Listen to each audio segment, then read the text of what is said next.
నమో భగవతే వాసుదేవాయ. శ్రీమద్భాగవతం. ఓం శ్రీ గణేశాయ నమః. శ్రీమాత్రే నమః. శివాయ గురవే నమః. శ్రీకృష్ణ పరబ్రహ్మణే నమః. శ్రీ గురుభ్యో నమః. వేదవ్యాసం స్వాత్మరూపం సత్యసంధం పరాయణం శాంతం జితేంద్రియక్రోధం సశిష్యం ప్రణమామ్యహం. కాలస్వరూపుడు శ్రీకృష్ణ పరమాత్మ. ఈ కాలస్వరూపుడు ఎవరినీ కనికరించడు. పరమాత్మ రచించినటువంటి ఈ విశ్వంలో మార్పులు చేర్పులు అన్నీ మంగళకరమైనవే. ఈశ్వర వరప్రసాదితమైన మన జన్మ మంగళకరమైనట్లే భగవంతుని రచన మరణం కూడా. కాబట్టి మరణం కూడా మంగళమే. మృత్యువు మంగళకరమని తెలియనివాడే మానవుడు. సత్యం తెలిసినవాడు మృత్యువుని అమంగళం అని భావించడు. కౌరవ పాండవుల యుద్ధానంతరం భూభారం కొంత తగ్గింది. భూమాత కొంతవరకు శాంతించింది రాక్షస సంహారానంతరం. కానీ శ్రీకృష్ణ పరమాత్మ దృష్టిలో ఇంకా భూభారం తగ్గలేదు. యదువంశ కులానికి తానే ఆశ్రయం. యదువంశం వృద్ధి చెందింది. తనను ఆశ్రయించి యాదవులంతా తన వల్లనే ఎంతో వైభవం పొందారు. కానీ గర్విష్ఠులై మదాంధులయ్యారు.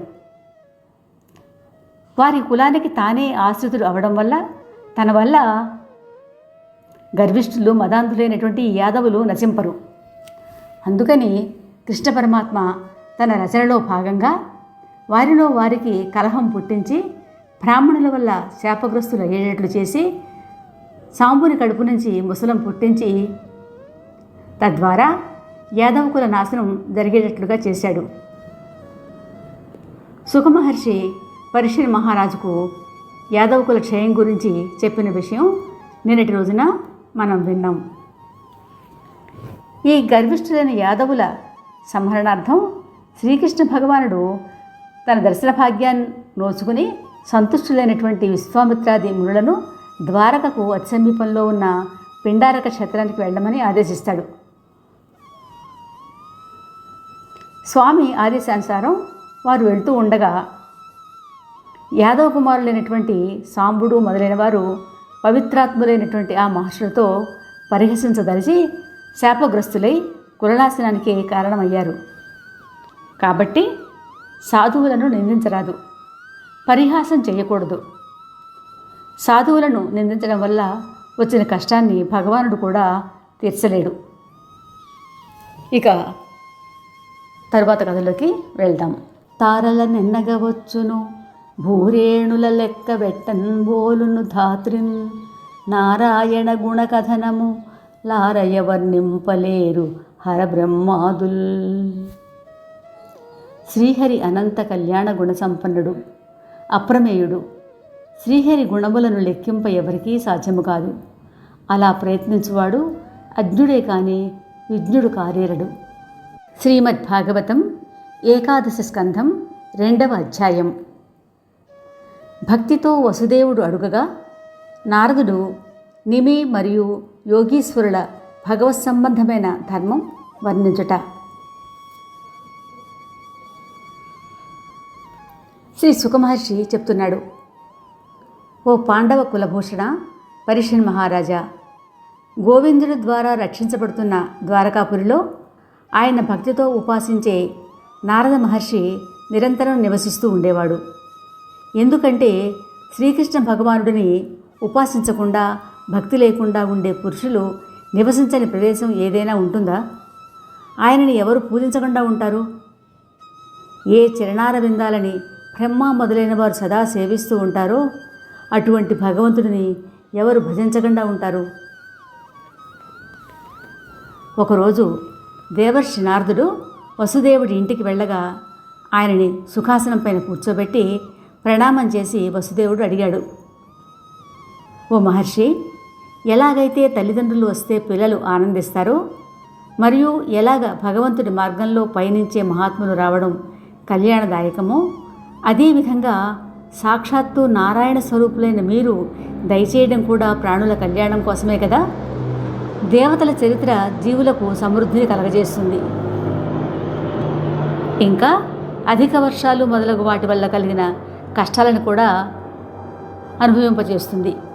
కానీ భగవంతుని మీదే సదా దృష్టిని సారించే మీ వంటి సాధు పొంగవుల చరిత్ర కేవలం సుఖాన్ని మాత్రమే ఇస్తుంది.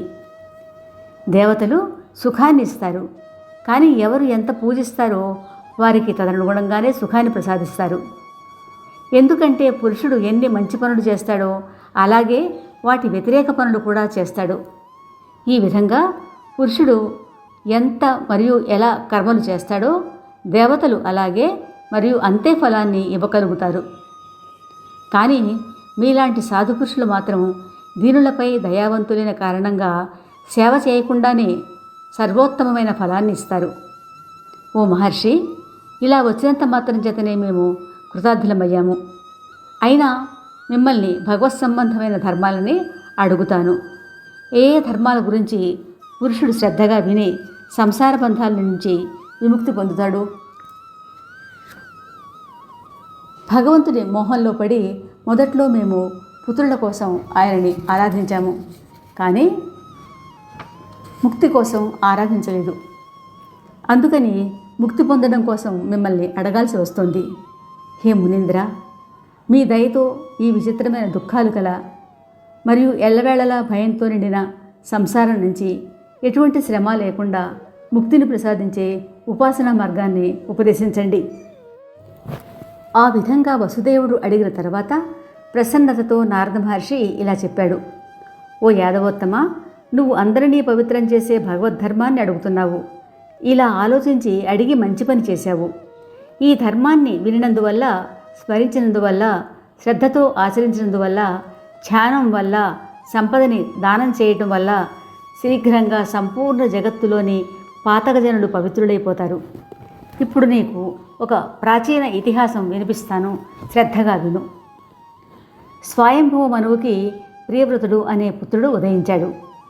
ఈయనకి అగ్నిదేవుడు, ఆయనకి నాభికి వృషభదేవుడు జన్మించారు.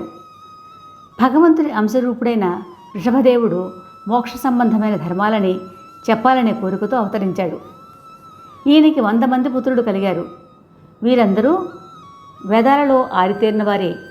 వీరిలో నారాయణ భక్తుడైన భరతుడు అగ్రగణ్యుడు. ఈ భరత మహారాజు పృథ్వీని చక్కగా పరిపాలించి సంసార సుఖాలను అనుభవించి అంతిమ సమయంలో రాజ్యాన్ని వదిలిపెట్టి తపస్సు చేయడానికి వనానికి వెళ్ళిపోయాడు.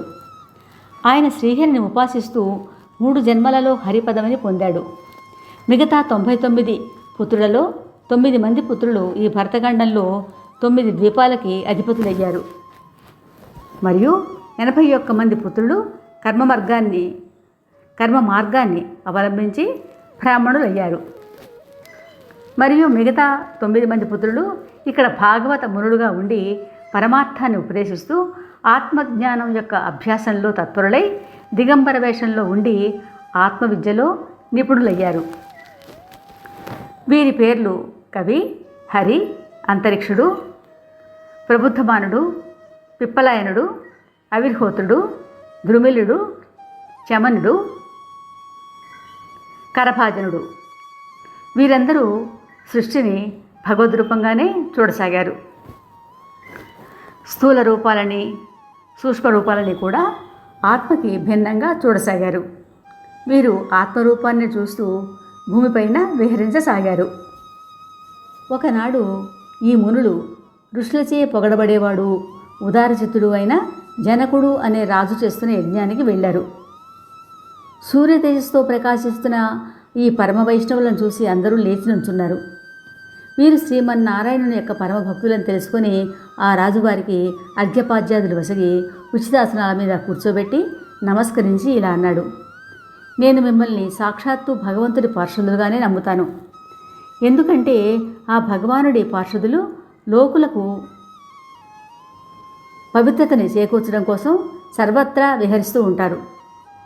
అనేక యోనులలో పుడుతూ కొట్టుమిట్టాడుతున్న ప్రాణులకి ఈ మోక్షానికి సాధనమైన మనుష్య జన్మ క్షణభంగురమైన లభించడం చాలా కష్టం. ఓ నిష్పాపులారా, ఈ కారణం వల్ల మిమ్మల్ని ఈ జగత్తులో అన్నిటికన్నా ఉత్తమ కళ్యాణకారి అయిన సాధనమేది అని అడుగుతున్నాను. మేమందరము ఈ విషయం మీ ద్వారా వినడానికి యోగ్యులమని తెలిస్తే దయచేసి మాకు ఈ వైష్ణవ ధర్మాన్ని గురించి చెప్పండి. ఈ ధర్మాలతోనే కదా భగవంతుడు ప్రసన్నుడై తన భక్తులకు తన ఆత్మను సైతం అర్పిస్తాడు. నారదుడు చెప్తున్నాడు, ఓ వసుదేవ, ఈ విధంగా ఆ రాజు జనకుడు అడిగాడు. అప్పుడు వేదమూర్తులైన ఋషులని జనక మహారాజు ఏ ప్రశ్నలు అడిగాడో అవి వైష్ణవ ధర్మం, పరమేశ్వర భక్తి, మాయను దాటే ఉపాయం, బ్రహ్మ కర్మలు, అవతార చరిత్ర, భక్తి ప్రాప్తి, యుగములు. ఈ ప్రశ్నలకు జవాబు ఆ మునీశ్వరులు ఇచ్చారు. మొదట మునీశ్వరుడైన కవి ఇలా చెప్పడం మొదలుపెట్టాడు.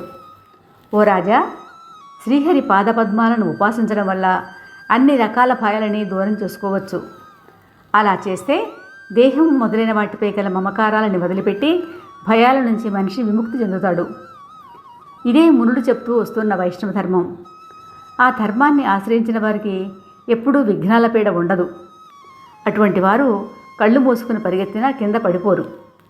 వర్ణాశ్రమ ధర్మాలని పాటించకపోయినా వారికి ప్రాప్తించిన ఫలం చెడిపోదు. శాస్త్ర పద్ధతిలో చేసిన కర్మనే నారాయణునికి అర్పించాలనే నియమం లేదు. కానీ శరీరం, వాక్కు, మనస్సు, బుద్ధి మరియు అభ్యాసంతో ఒప్పుకున్న బ్రాహ్మణత్వాదులతో చేసిన కర్మలన్నింటినీ పరమేశ్వరుడికి అర్పిస్తే